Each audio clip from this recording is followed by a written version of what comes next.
President Biden is expected to give an update on the student loan deferral program tomorrow, a move that would affect thousands of families in North Carolina. New tonight, we're hearing from a student loan expert on what canceling some or all of student debt would mean for borrowers and for taxpayers.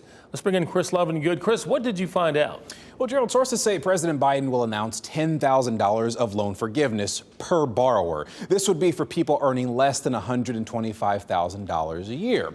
I talked to Jacob Channel, a senior economist with Student Loan Hero. That's a company helping those manage student loan debt. He crunched the numbers for us and said if that 10,000 number is forgiven, that would eliminate the entire balance for roughly 36% of North Carolina students. On average, borrowers in our state have about $36,000 of student loan debt. Channel said he doesn't think forgiving loans would have a severe negative impact. So I don't anticipate there would suddenly be a huge influx of new money into the economy that would worsen inflation, just because I think that those people are already spending that money. They're already not using that for their student loans.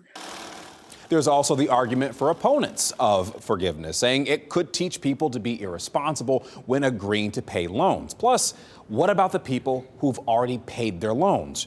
Channel says he thinks lawmakers and borrowers, schools and lending institutions need to work on a solution together. And that's especially because tuition has continued to rise for decades. And I tell you what, Gerald, I'm going to be watching very closely to see what the president has to say and how this might impact taxpayers or institutions, the places that rely on student loans. I've heard all those arguments from people. What does this mean for me? I've paid, this means people what's I've my talked to. bottom line in this, my stake in this? Yeah, right? or I've paid my student loans, and why don't I get any money from that? So people have a lot of vested in this particular position that the president's going to come out with. Chris, thank you.